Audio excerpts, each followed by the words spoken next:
셋째 날 구속자 보아스. 네, 이제 구속에 대한 구속이라는 제목으로 우리 공부를 해보겠습니다.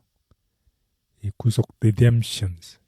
이 구속이라는 얘기는 이제 반드시 대가가 필요한 얘기죠. 대가를 지불하고 구원하는 이야기. 이것이 구속입니다.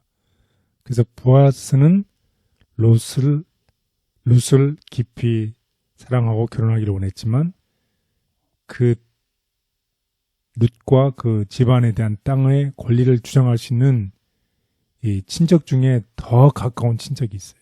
근데 보아스보다 더 가까운 친척이 있는데 우선순위가 누구에게 주어지나요? 가장 가까운 친척에게 먼저 주어집니다. 그래서 그런 장벽이 있습니다. 그래서 이 기업을 물을 때는 가장 가까운 친척이 먼저 선택을 할 수 있는 것이에요. 그 사람이 거절하면 그 다음 순서로 오는 것입니다. 그런데 보아스보다 더 가까운 친척이 있었다는 거죠. 그런데 이 가장 가까운 친척이 이 상징적으로 봤을 때 누구를 상징한다는 거예요? 사탄. 사탄을 상징한다는 것입니다. 우리가 이 룻의 이야기를 통해서 룻이 교회를 상징한다고 그랬잖아요. 여자이기 때문에. 그런데 사탄이 이 세상에 이 세상에 대해서 이 권리, 기업을 물을 권리를 누가 가지고 있다. 사탄 자신이 가지고 있다고 이렇게 주장하고 있어요. 우리 한번 성경책을 통해서 우리 확인을 해보도록 하겠습니다. 욥기 1장 6절에서 11절. 하루는 하나님의 아들들이 와서 여호와 앞에 섰고 사탄도 그들 가운데 온지라. 여호와께서 사탄에게 이르되 내가 어디서 왔느냐. 사탄이 여호와께 대답하여 이르되 땅을 두루 돌아 여기저기 다녀왔나이다. 여호와께서 사탄에게 이르시되 내가 내 종 욥을 주의하여 보았느냐. 그와 같이 온전하고 정직하여 하나님을 경외하며 악에서 떠난 자는 세상에 없느니라. 사탄이 여호와께 대답하여 이르되 욥이 어찌 까닭없이 하나님을 경외하리이까. 주께서 그와 그의 집과 그의 모든 소유물을 울타리로 두르심 때문이 아니니이까.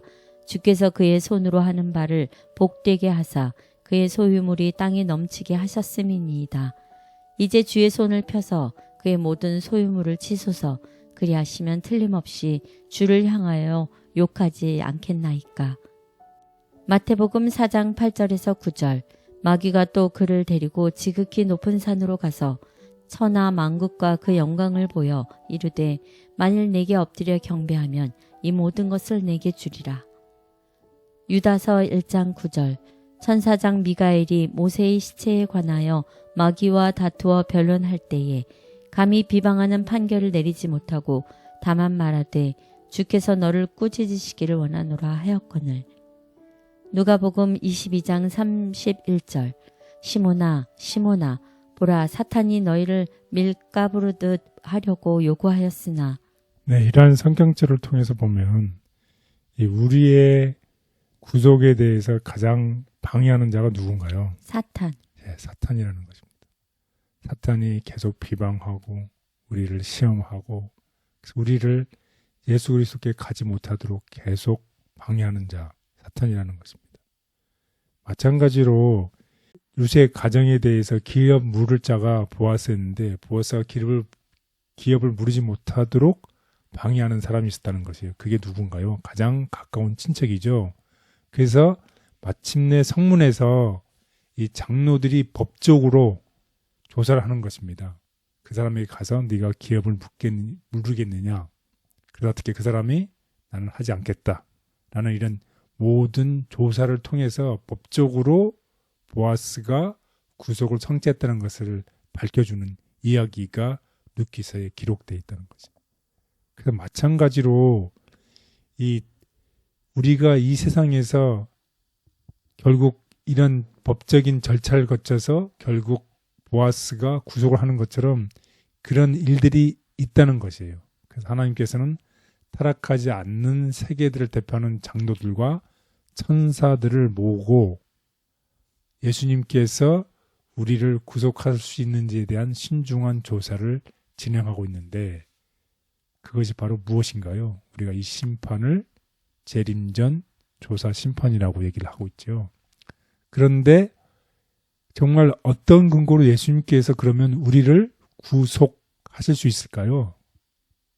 예, 여러분이 다 아시겠지만 그것은 바로 구속이라는 뜻에는 대가가 필요한다고 제가 말씀드렸죠.